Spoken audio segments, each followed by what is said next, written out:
Los invito a abrir sus Biblias en Filipenses.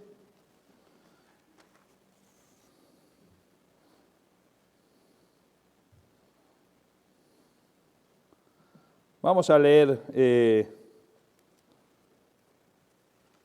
los 8 primeros versículos del capítulo 4 de Filipenses, capítulo 4.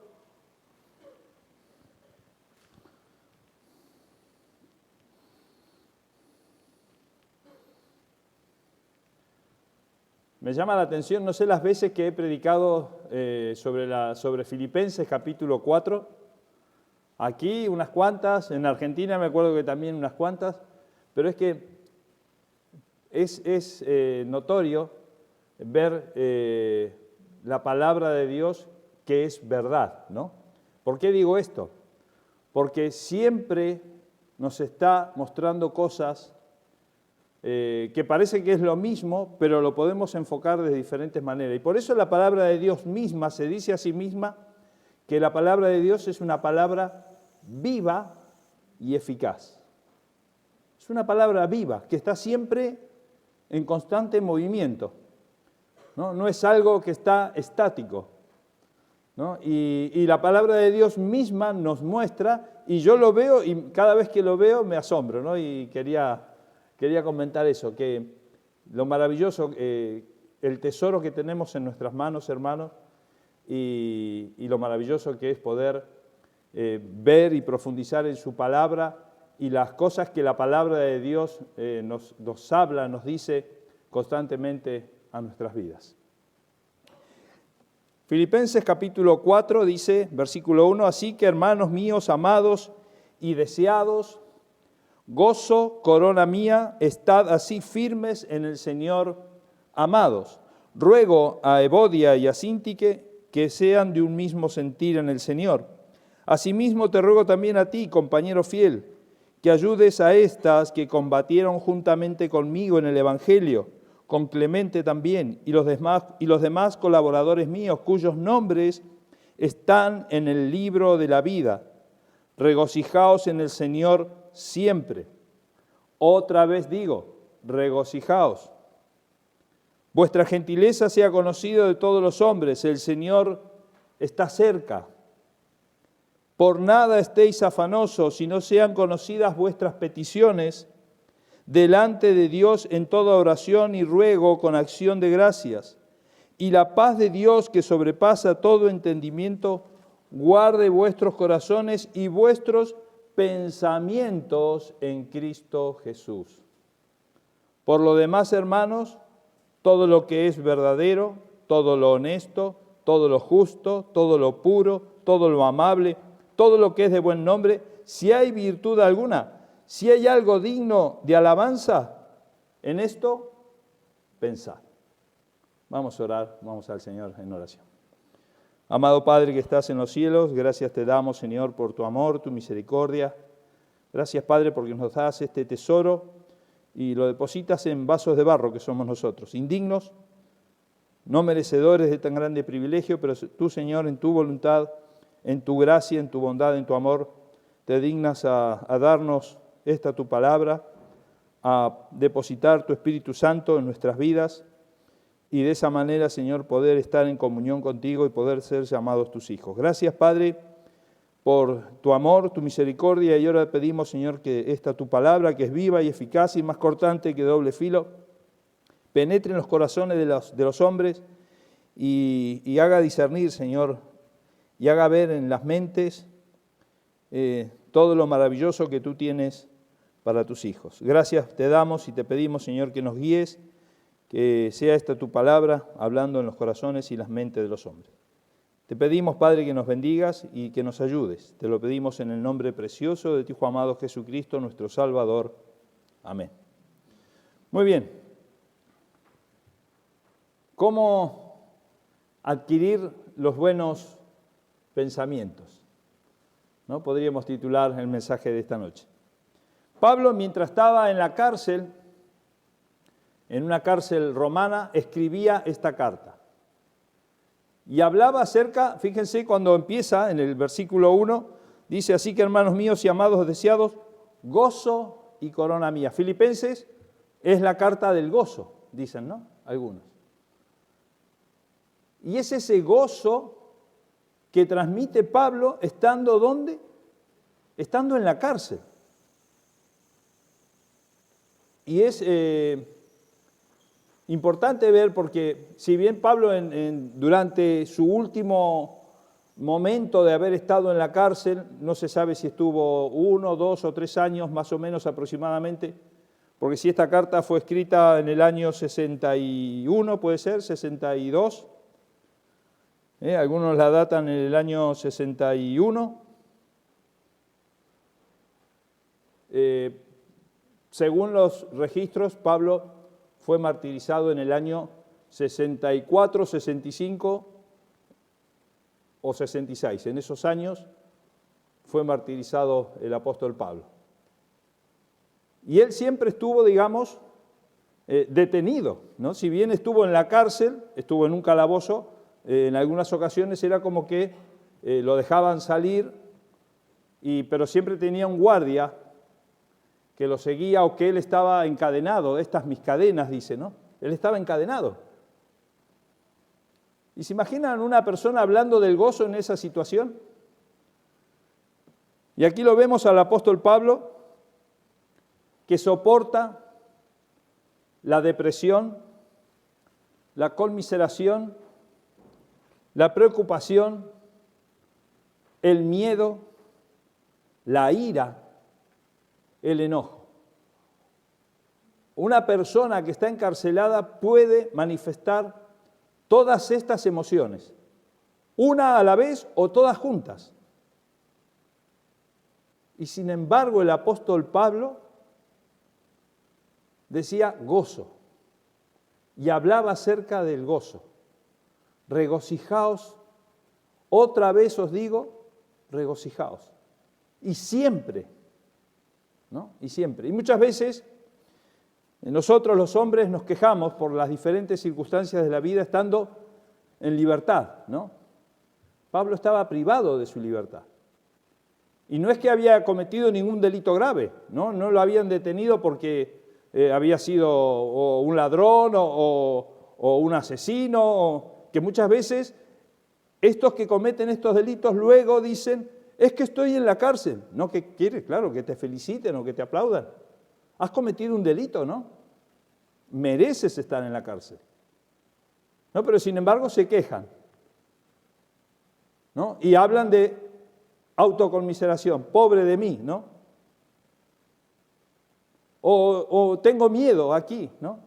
Creo que mi vida corre peligro, decía una vez un preso que había matado a no sé cuántas mujeres, ¿no? Y después él decía, creo que mi vida corre peligro. Claro, claro que tu vida corre peligro. Porque un día vas a estar delante de la presencia del juez justo. ¿No? Pero este era Pablo, que estuvo detenido y detenido hasta su martirio, vuelvo a repetir, no cometiendo un delito. Su delito grave fue predicar el Evangelio. A Pablo lo detuvieron por predicar el Evangelio. Y hoy en la escuela dominical casualmente estaba hablando el hermano Francisco acerca de ese alboroto que se produjo en Éfeso, ¿no? Creo que ya a partir de ahí a Pablo lo habían señalado, ¿no? La élite religiosa, la élite política y la élite económica, ¿no? Este nos está haciendo daño. Pablo, por predicar el Evangelio, fue encarcelado y martirizado. Se ve que encontraron suficientes evidencias para encontrarlo culpable.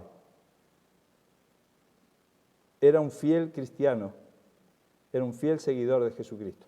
Yo me pregunto, hoy en día, ¿a cuántos cristianos le encontrarían suficientes evidencias para condenarlos por cristianos? ¿Han pensado eso alguna vez? Y yo leyendo esto digo, claro, si Pablo está preso por predicar el Evangelio y lo condenaron y lo encontraron culpable, al culpable lo condenan porque ¿Qué dice la ley? La ley dice que todos somos inocentes hasta que se demuestre que somos culpables. Y a Pablo lo encontraron culpable. Claro, había infinidades de evidencias de que Pablo era culpable. Era culpable de predicar el Evangelio.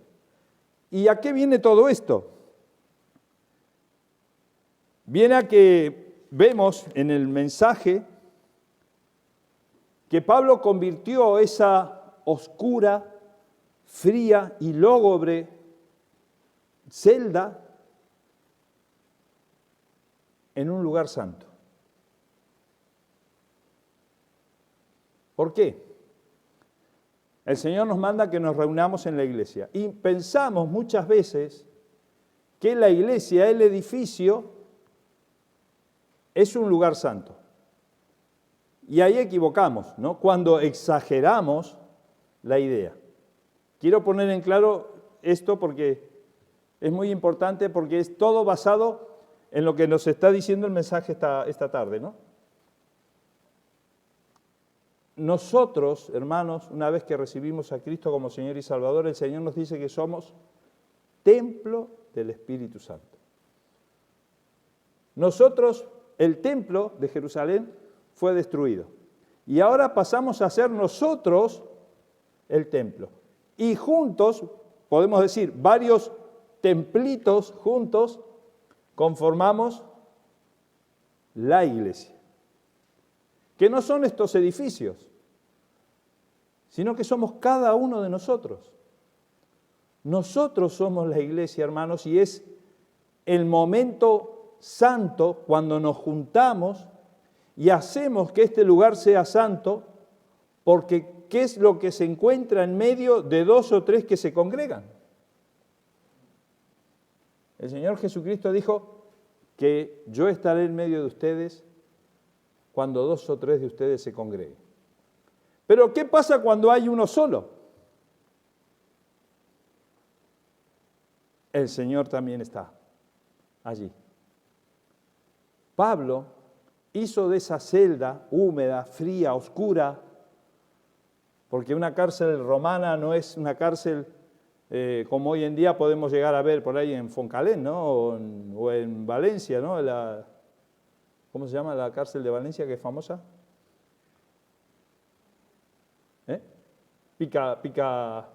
Picasen.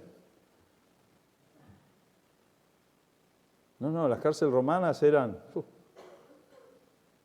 entrar y no querer volver, ¿no? Una vez que se podía salir. Y ahí estaba Pablo, escribiendo, regocijaos, tened gozo, sed unánimes. Pedía por los hermanos, Síntique, ¿no? Evodia, estaba pidiendo por los hermanos, estaba recordando por qué el apóstol Pablo llegaba a esta situación, porque él estaba en una comunión profunda con el Señor Jesucristo. Una comunión que su estado era de reverencia total. Él estaba a los pies de Cristo. Y es ahí, hermanos, cuando nosotros, individuos, hijos de Dios, nos rendimos totalmente al Señor y nos derramamos en oración y en alabanza, rendidos a los pies de Cristo. Ese es el lugar más santo sobre la tierra. Porque ahí está el Señor en comunión contigo. Y ahí estaba el Señor en comunión con el apóstol Pablo. Proverbios, vamos a leer 2 versículos antes de ir a... Son 3 puntos y creo que nos va a sobrar tiempo. Proverbios capítulo 23. Proverbios capítulo 23. Dice la palabra de Dios en el versículo 7. Porque cuál es su pensamiento en su corazón, tal es él. La palabra de Dios nos dice de que el hombre, tal es el pensamiento que hay en el hombre, tal es ese hombre. Lo que hay en el pensamiento del corazón, ¿no? ¿Qué es lo que contamina al hombre? ¿no? No lo que come, decía el Señor Jesucristo, sino lo que sale de su corazón. ¿Y cómo pueden salir malos pensamientos del corazón del hombre? Vamos a Romanos, capítulo 8, versículo 5.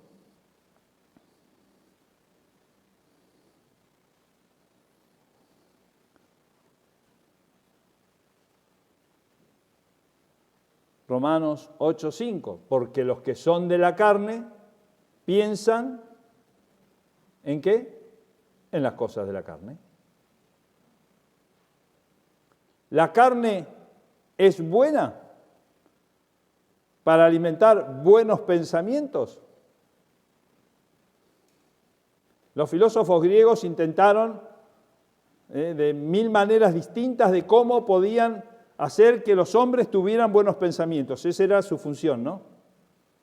Por eso salieron las grandes escuelas filosóficas griegas que llegaron hasta nuestros días, y hoy en día se siguen devanando los sesos los grandes intelectuales a ver cómo consiguen que los hombres tengan buenos pensamientos,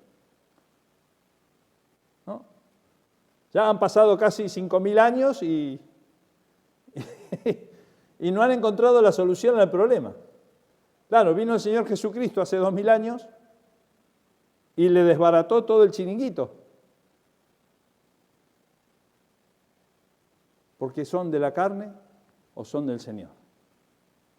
Si pensamos en la carne, vamos a alimentar la carne. ¿Y en la carne qué encontramos? Concupiscencia, ¿no? Los placeres de la vida, ¿no? Vicios,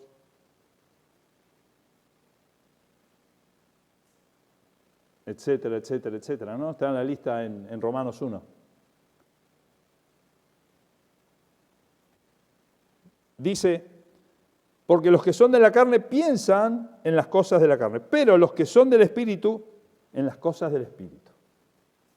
Porque el ocuparse de la carne es muerte. El ocuparse de la carne es muerte. Toda la filosofía humana, todo el pensamiento humano, el humanismo hoy en día, que es lo mismo que eran los filósofos estoicos de la antigüedad, es lo mismo. Lo que pasa es que le fueron cambiando los nombres. Ya no son más epicúreos o estoicos, ahora son humanistas, ¿no? Un gran pensador humanista fue Charles Darwin, ¿no? Que hablaba también el pastor hoy a la mañana, ¿no? Y muchos filósofos humanistas en el siglo pasado, claro, hemos encontrado el Homo sapiens. O sea que el Homo sapiens, la unión entre el mono y el hombre es Charles Darwin. Y los filósofos, claro, lo hemos encontrado. Ahí está la explicación a todos nuestros dilemas. Y ya sacamos a Dios de ese pensamiento, ¿no? Del pensamiento del hombre, pero es imposible. Porque el hombre fue creado por Dios. Y cuando sopló vida en el hombre, el aliento de vida, dejó una porción de Dios en el hombre, que es la conciencia, que es la que va a hacer que en todo momento de su vida el Señor le esté hablando. No se pueden librar del Señor. ¿Y qué dice la palabra de Dios cuando dicen al hombre, cuando el hombre dice no hay Dios? ¿Qué es? Un necio. Necio, si lo tienes dentro a Dios, no te lo vas a poder quitar nunca. Y luego vas a estar en la presencia de Dios. Necio, ríndete a Dios.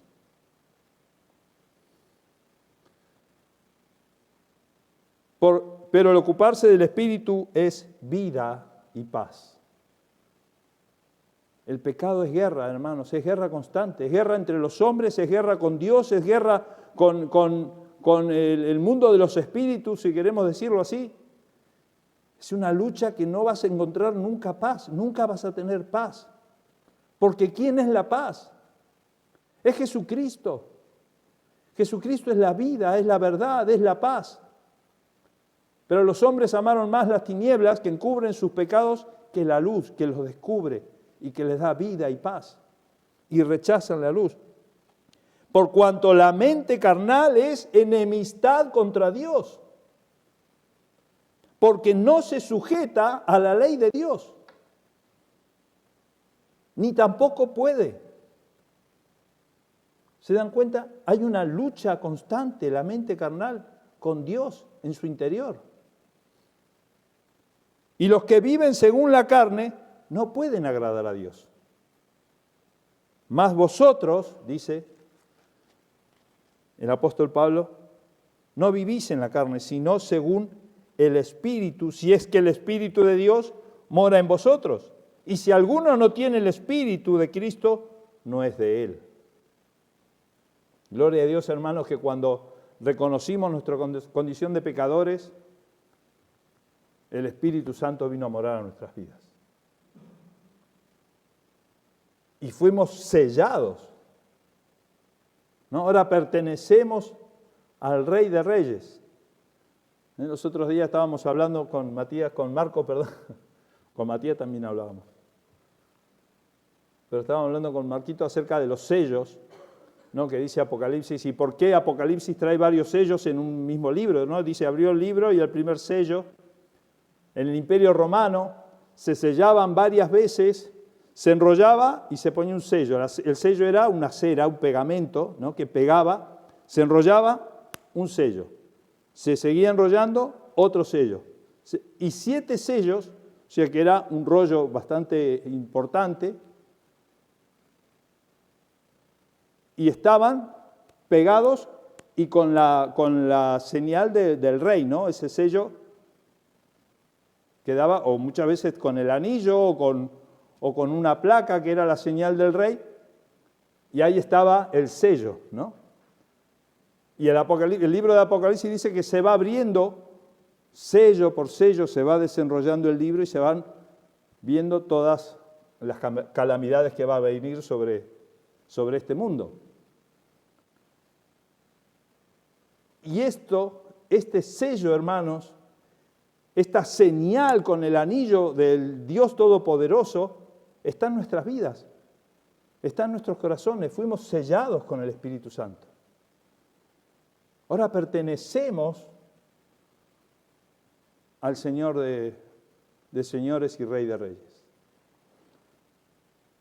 Dice, pero si Cristo está en vosotros, el cuerpo en verdad está muerto a causa del pecado, mas el Espíritu vive a causa de la justicia. Ahora el Espíritu vive. El Espíritu del hombre vive, porque le da vida al Espíritu de Dios. Y vamos a estar eternamente delante de la presencia de Dios. Ya no vamos a morir, vamos a vivir eternamente. Pero ahora, estando en este cuerpo de carne, ¿qué hacemos? Y es aquí que viene el mensaje. Vamos a ver 3 puntos. El versículo 4 de Filipenses dice, regocijaos en el Señor siempre, otra vez digo, regocijaos. El apóstol Pablo le estaba diciendo a los cristianos de hace 2000 años y a los cristianos de hoy en día, solo vuestro pensamiento sea en Jesús. Y ahí encontraremos el gozo. Solo vuestro pensamiento sea en Jesús. Juan capítulo 15. Vamos a ver qué dice nuestro Señor en Juan capítulo 15.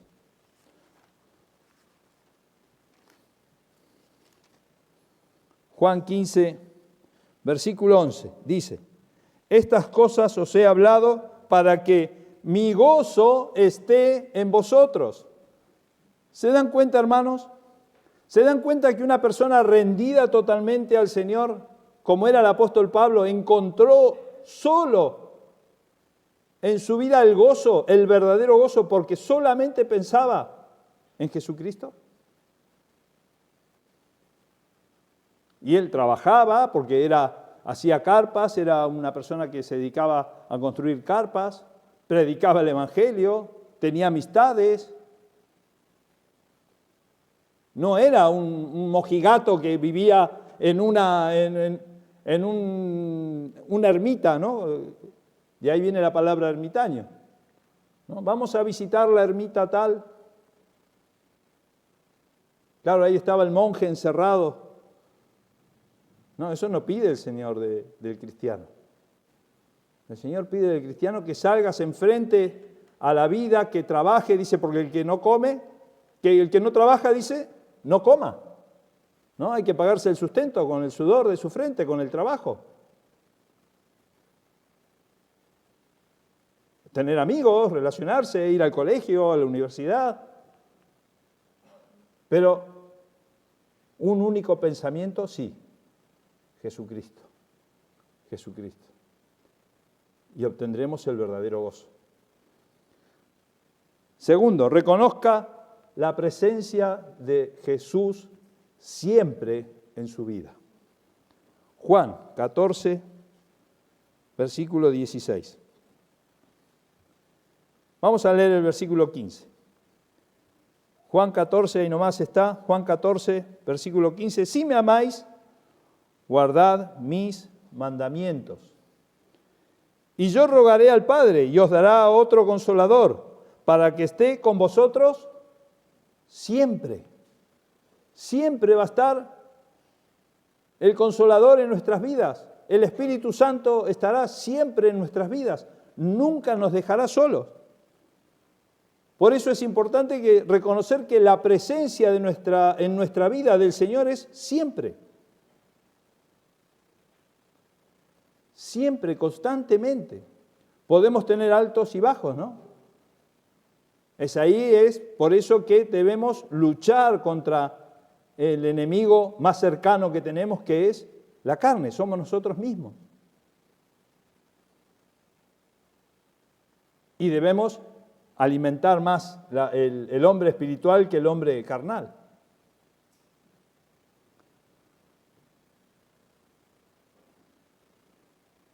Y por último, rehúse de preocuparse de todo. Lucas capítulo 10.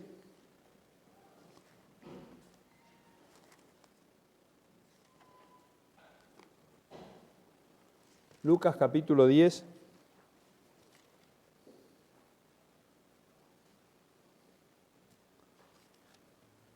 Versículo 40 y terminaremos con las palabras de nuestro Señor Jesucristo.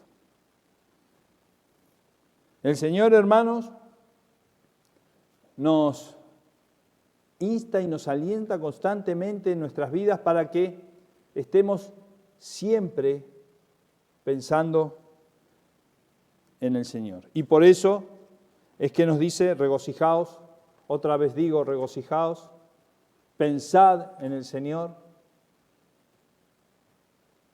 Lucas, capítulo 10, versículo 40 dice, pero Marta se preocupaba con muchos quehaceres. Claro, ¿qué estaba haciendo Marta? Estaba preparando la comida, ¿no? Que viene gente a comer, la casa tiene que estar en orden, vamos a preparar una buena comida, y se preocupaba, y veía que su hermana, decía, mi hermana no está haciendo nada.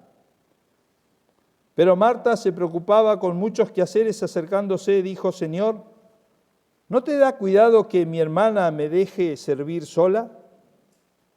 Dile pues que me ayude.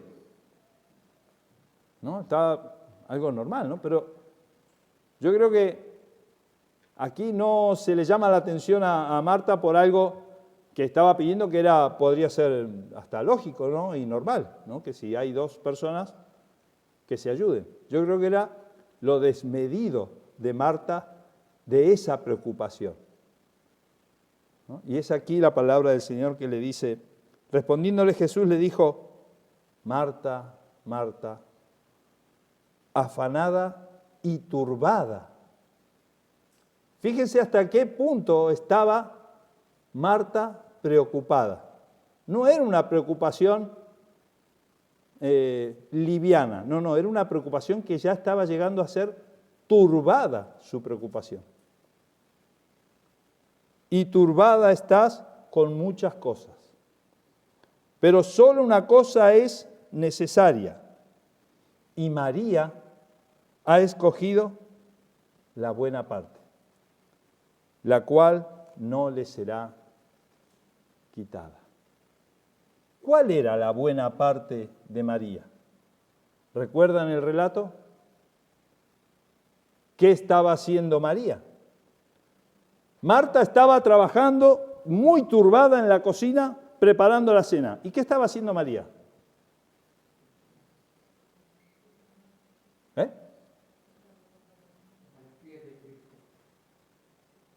Estaba a los pies de Cristo escuchando al Maestro. ¿Cuál es el lugar más santo sobre la tierra? A los pies de Cristo.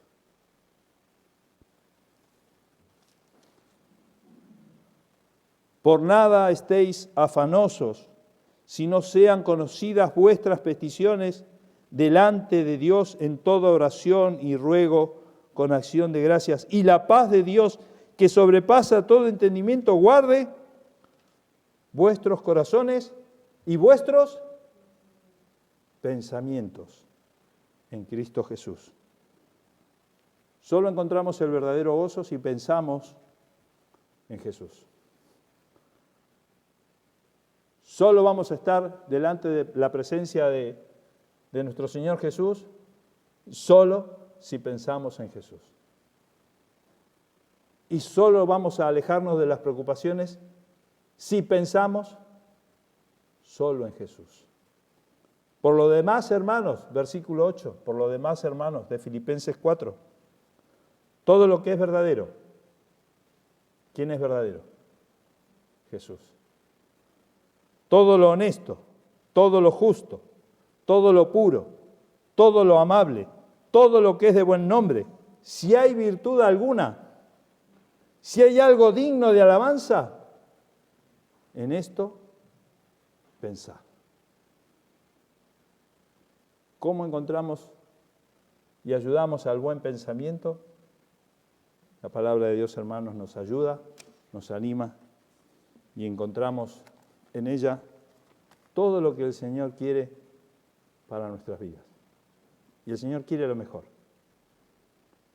Por eso el Señor nos da las instrucciones en su palabra.